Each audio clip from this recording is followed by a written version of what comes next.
Muchas gracias a Fecolsoc por la invitación para hablar sobre este tema que es bien interesante para los ginecobstetras y obviamente queremos transmitirlo a los médicos generales, enfermeras y todo el personal de la salud que tenga que ver con vacunación.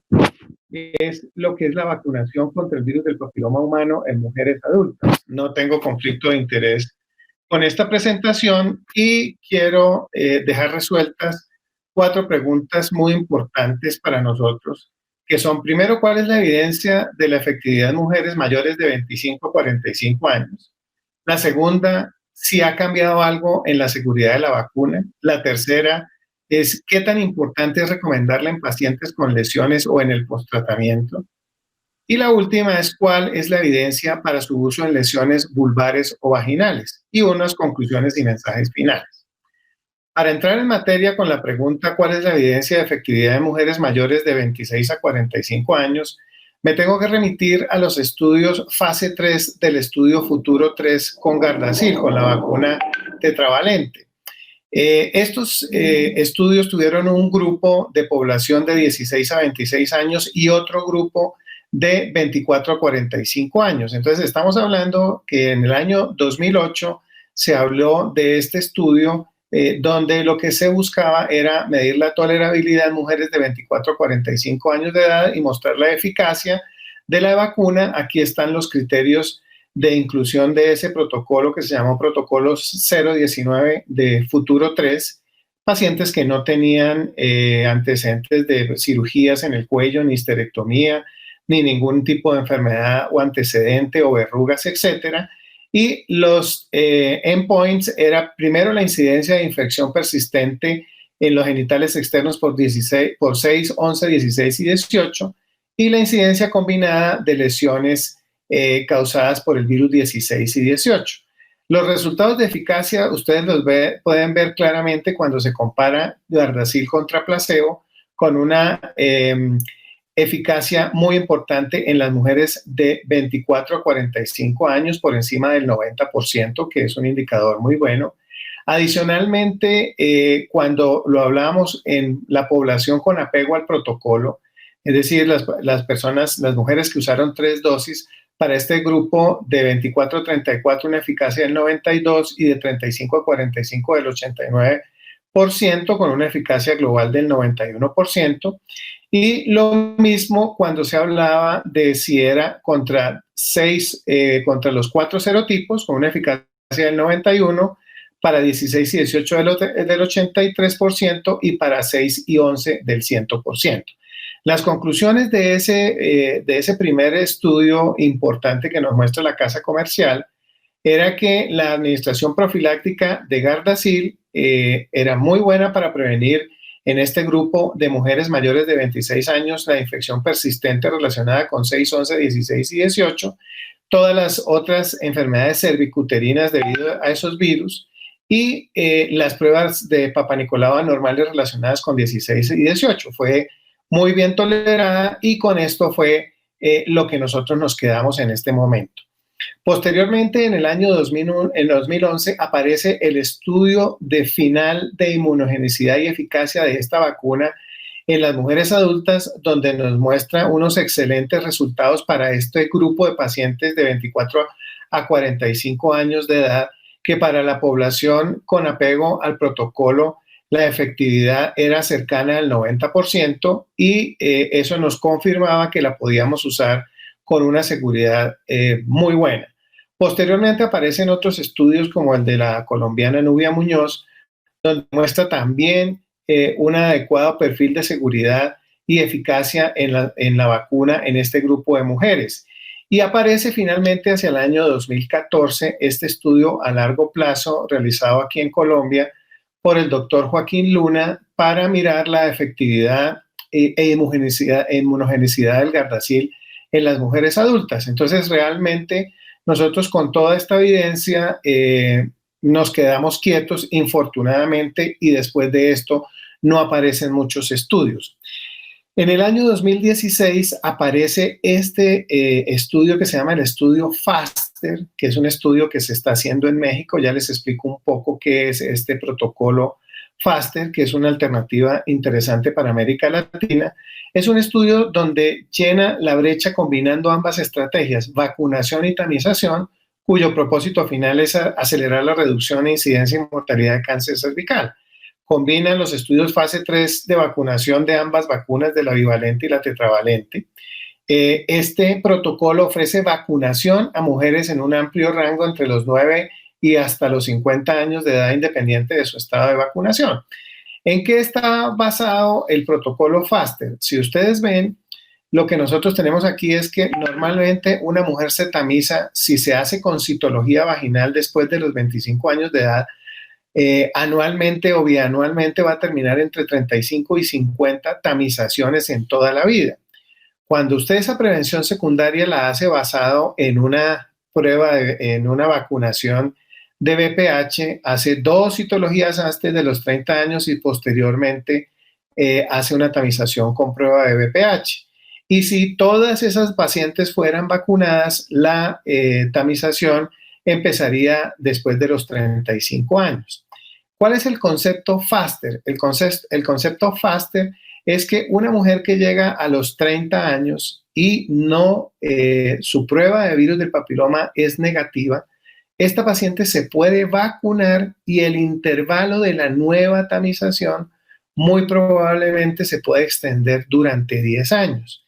Entonces, lo que propone este protocolo que se está llevando a cabo en México y en otras ciudades, en otros países, es que mujeres de cualquier edad mayores de 30 años podrían adicionalmente ser tamizadas con test de VPH como parte de su primera visita de vacunación. A las mujeres que tengan la prueba positiva, obviamente se les ofrecerá todo el triage de manejo para las pacientes, pero las mujeres que sean negativas para la prueba de VPH, estas pacientes de base, una vez vacunadas, podrían tener un muy bajo riesgo de cáncer cervical y requerimientos mínimos más adelante para el tamizaje del VPH.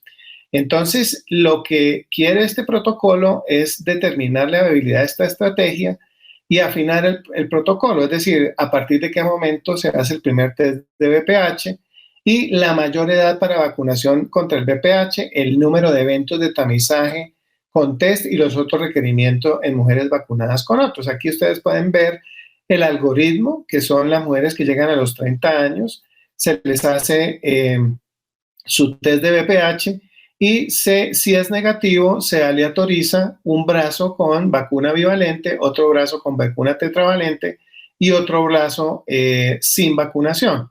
Este protocolo se lleva durante 10 años y lo que esperamos es aproximadamente en unos 2 o 3 años ya tener los resultados de la efectividad de la vacuna en la ampliación del tamizaje de las mujeres después de los 30 años. Entonces, hasta aquí más la mayoría de estudios. ¿Qué aparece después del año 2016? Después del año 2016 aparece esta gran revisión de Cochrane, donde hace una revisión de todos los estudios randomizados. Es un estudio muy largo que se presenta en el año de 2018 y voy a presentar lo más interesante y las conclusiones de estos autores.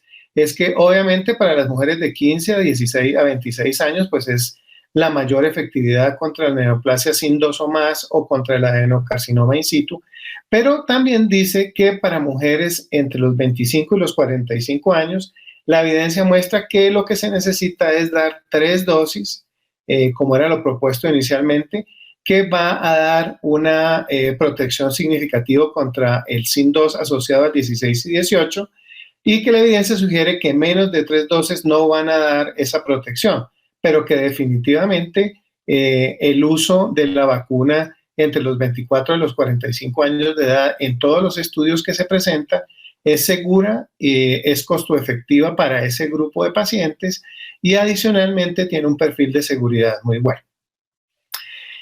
La segunda pregunta es, ¿qué ha pasado con el tema de seguridad? Como ustedes saben, el tema de seguridad pues es un tema muy controversial. Ustedes saben todo lo que pasó con el tema del Carmen de Bolívar. Y resulta que la prevención en cualquier vacuna, específicamente para la de VPH, tiene 2 tipos de vigilancia. Uno, la vigilancia pasiva y otra, la vigilancia activa. La vigilancia pasiva está en la mayoría de las entidades como el BAERS, que es donde va la gente y denuncia todo lo que le pasa cuando tiene algún evento contra la vacuna, y todos los momentos de vigilancia activa, que son los que promueven las empresas que venden las vacunas. Realmente todas las instituciones dicen que, o se ha concluido que los beneficios de la vacunación contra el VPH superan los riesgos, y continúan recomendando el uso de la vacuna contra el VPH.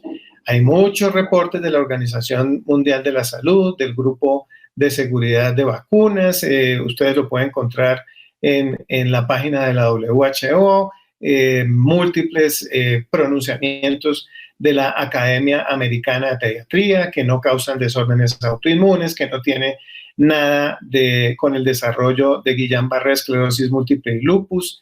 Esto es una cosa ya muy clara.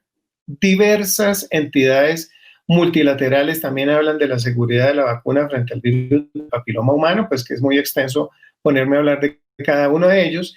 Y después de lo sucedido en el año 2014 con el tema del Carmen de Bolívar, el gobierno le delega al IETS una evaluación de seguridad de la vacuna contra el virus del papiloma humano. En el año 2016 el IETS hace una revisión sistemática de la literatura.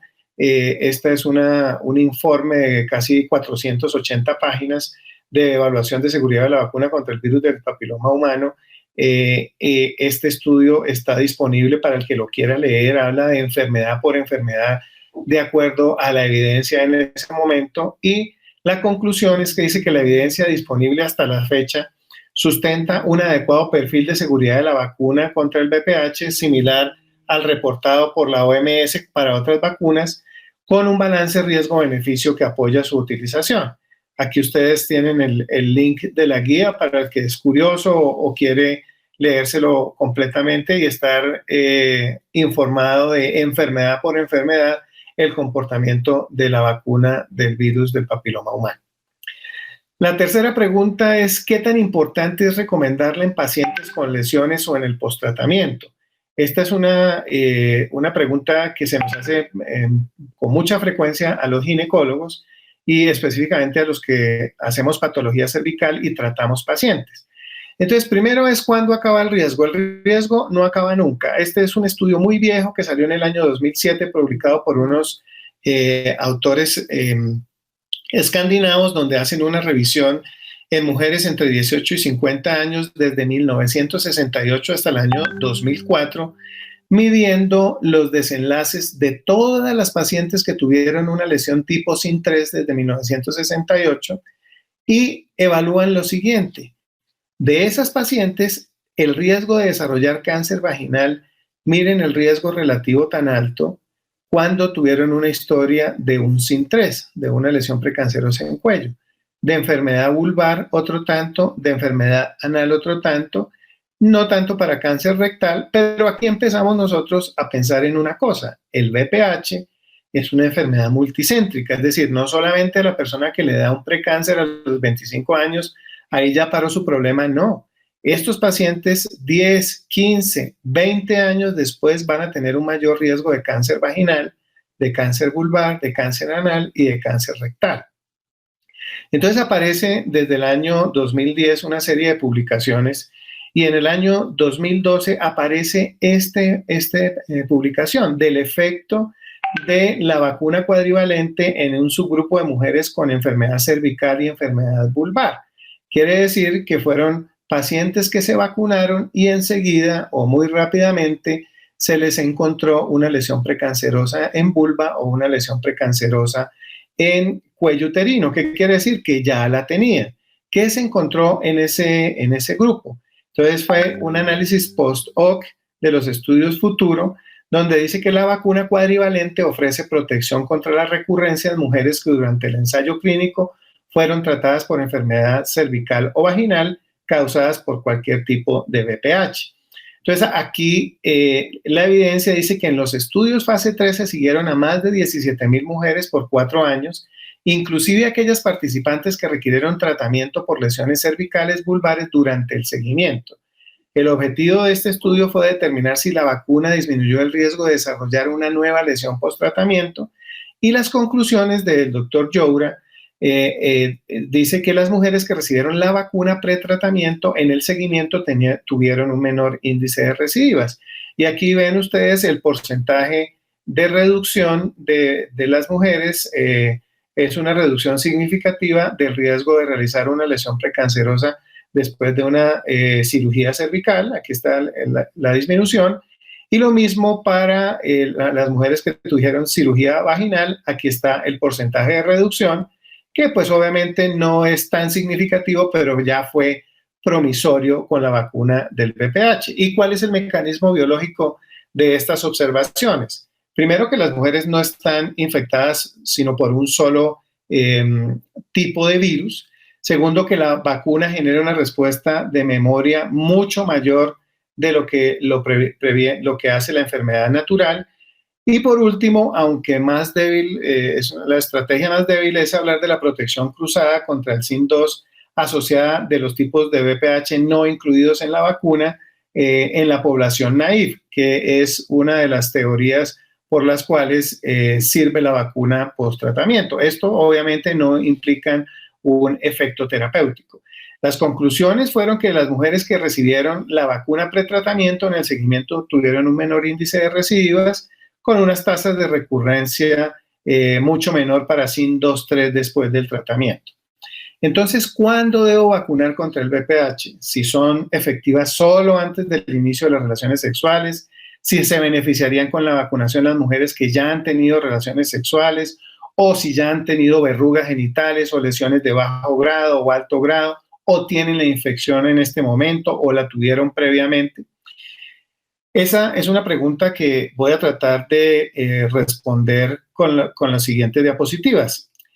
Aparece un estudio después en el año 2013-2014, que es el estudio del doctor Kang, si es efectivo aplicar vacuna cuadrivalente posterior a una conización LIP por una lesión precancerosa con el objetivo de prevenir las recidivas.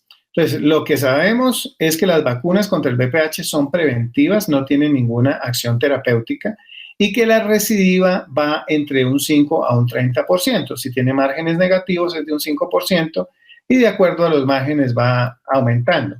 Se requiere el seguimiento y el tratamiento de nuevas lesiones si son identificadas. Pero la pregunta es, ¿qué pasa si vacunamos post tratamiento? Aparece entonces el estudio del doctor Kang que les estaba contando. Es un estudio de 737 pacientes tratadas con una conización con asa de radiofrecuencia, con una confirmación de una lesión precancerosa, y posteriormente fueron vacunadas un mes después. Estas pacientes se aleatorizaron en dos grupos, y en el grupo de las vacunadas la recurrencia fue significativamente menor de 2.5% contra 8.5% de las no vacunadas. Posteriormente aparecen otros estudios con la vacuna bivalente de parte de la doctora Susan Garland, donde dice también que hay una menor aparición de reactivación, pero es a un tiempo muy corto, únicamente a 60 días. Entonces aparece después en el año 2018 este proyecto que se llama el Proyecto Esperanza del doctor Alessandro Gherardi, italiano, donde hace una recopilación de pacientes que tuvieron previamente una cirugía para una lesión precancerosa, un SIN2 o más, y lo aleatorizó en dos brazos, un brazo en el que se vacunó y otro brazo en el que no se vacunó. En el brazo en el que se vacunó, ustedes ven el número de casos mucho menor que en el brazo que no se vacunó. ¿Qué tiene de crítica este trabajo? Que hubo una pérdida en cada brazo de 100 pacientes, por eso realmente el estudio perdió parte de su contundencia, aparte de lo que decía que obviamente las vacunadas, el riesgo es mucho menor que las no vacunadas, pero hubo una deserción muy grande. Y adicionalmente, además de la pérdida de pacientes, hablaba de un amplio espectro entre la lesión precancerosa hasta el cáncer microinvasivo. Entonces, este estudio, que para nosotros era muy esperanzador, perdió mucho de su fuerza por esas dos razones. Aparecen después más artículos también en el año 2018, este artículo también con un número muy pequeño de pacientes, 178 pacientes, donde en el grupo de la recurrencia en las pacientes vacunadas fue únicamente del 3.4% y en el grupo de las no vacunadas del 13.5%. Y el último artículo que aparece es de este año, donde en el Johns Hopkins University, en la Universidad de Baltimore, con 3.000 mujeres, ya empiezan a tener una recurrencia de 1.7 en las vacunadas contra 4.7 en las no vacunadas. Obviamente estos artículos no tienen una aleatorización muy clara, son ligeramente débiles, por eso definitivamente pues no tenemos una evidencia completa de que sirve en el posttratamiento, pero sí ya hay una tendencia de la mayoría de los artículos a decir que la mujer que se vacuna posttratamiento tiene un menor índice de recidiva. ¿Y qué pasa en vulva? ¿Qué pasa en vulva y en vagina?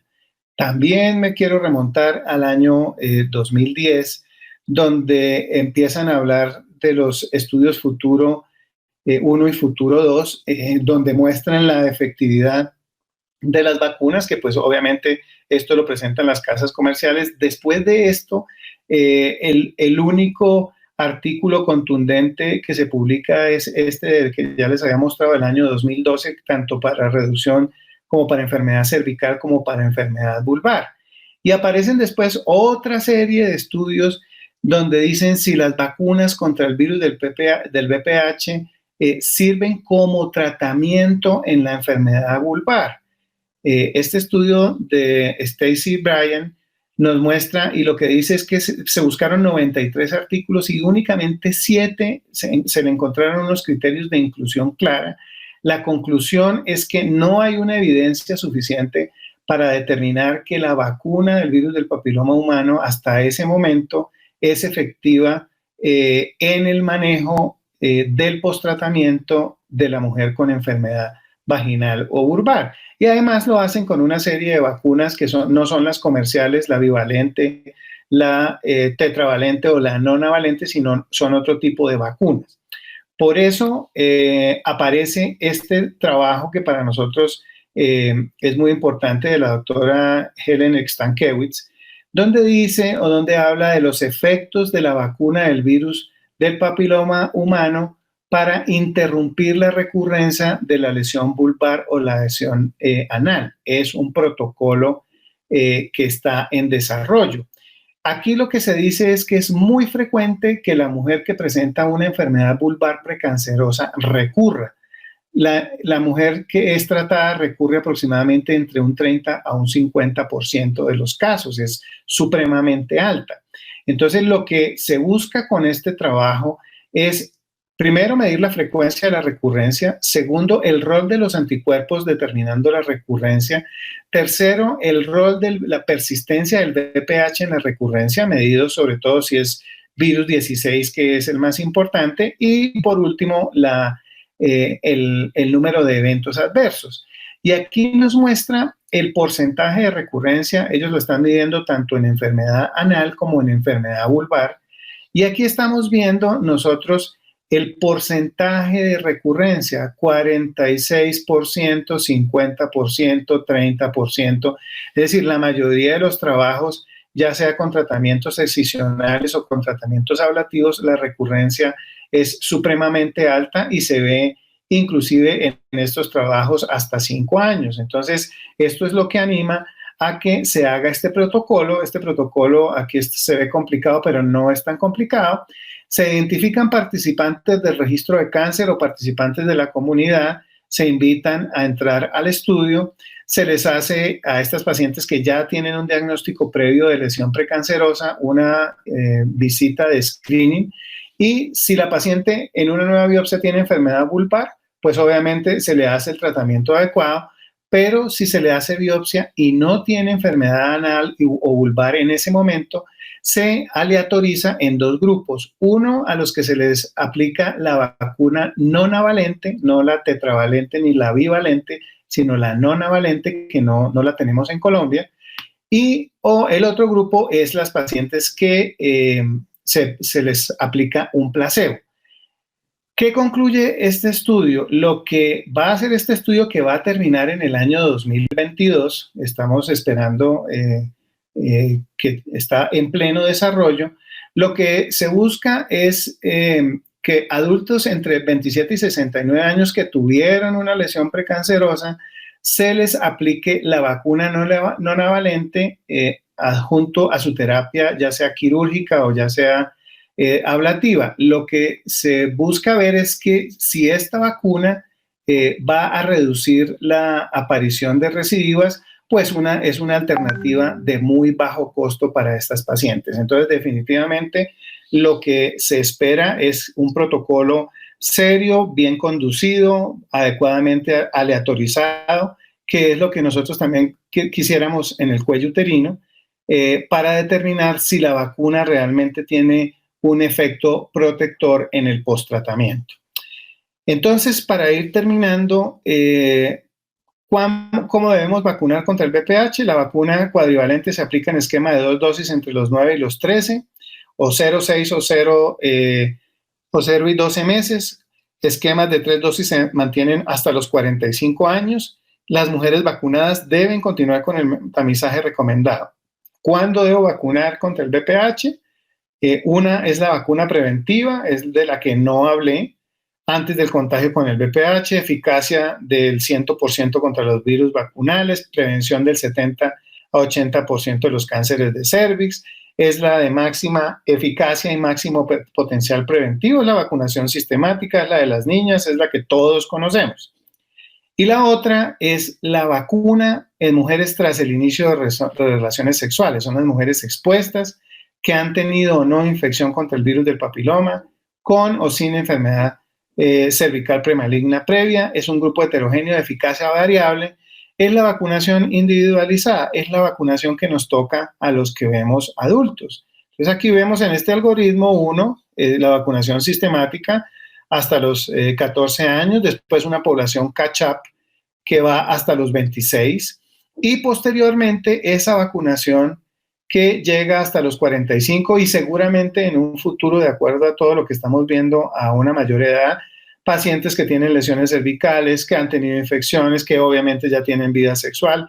Estas pacientes definitivamente son las que vemos nosotros, los que hacemos vacunación no sistemática, pediatras que ven después de los 14, medicina de familia, ginecólogos, médicos generales, enfermeras.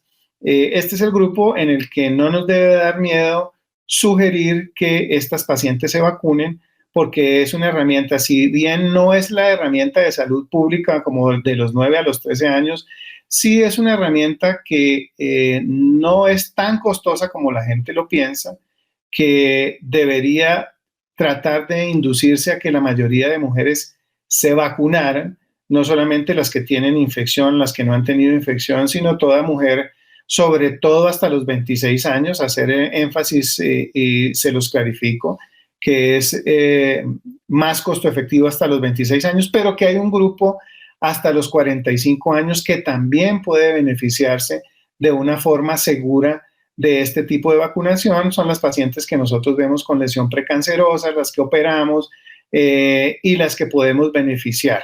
Adicionalmente, no olvidarse que están corriendo este tipo de protocolos como FASTER, que es que la paciente llegue a los 30 años, se le haga su prueba de VPH y si es negativa, inmediatamente se vacune. Esto va a hacer que esa paciente tenga en el futuro un muy bajo riesgo de lesión precancerosa y que ustedes el siguiente screening después de los 30 años se lo puedan hacer 10 años después. Obviamente, todavía esto va en estudio, no ha salido el paper definitivo sobre este trabajo como muchos otros y muy seguramente en unos años estaremos hablando de otras realidades. Pues la gran cantidad de países donde se está vacunando y las conclusiones para terminar es las mujeres activas, sexualmente activas continúan siendo susceptibles primero de infectarse por los tipos del VPH incluidos en la vacuna y de presentar una reactivación de una enfermedad previa latente. La eficacia de la vacuna cuadrivalente ha sido sugerida en mujeres con antecedentes de tratamiento por lesiones de alto grado. Es tan segura en mujeres jóvenes, no hay aumento de enfermedades autoinmunes, tromboembólicas ni neurológicas en la mujer vacunada adulta. Y como conclusión y mensaje final es que la esperanza para erradicar del mundo el cáncer cervical está basada en, primero, una estrategia exitosa de implementación de programas de vacunación a nivel global que ya existe, estrategias de screening de alta sensibilidad que ya tenemos las pruebas y tratamientos exitosos, que es lo que nosotros hacemos como ginecólogos. Invitarlos al Congreso Latinoamericano de Patología Vulvovaginal, que va a ser del 11 al 13 de febrero del 2021 en Bogotá. Va a ser un congreso bastante interesante. Y desde mi hospital de San José, mi hospital base, darles las gracias por su atención. Muy amables.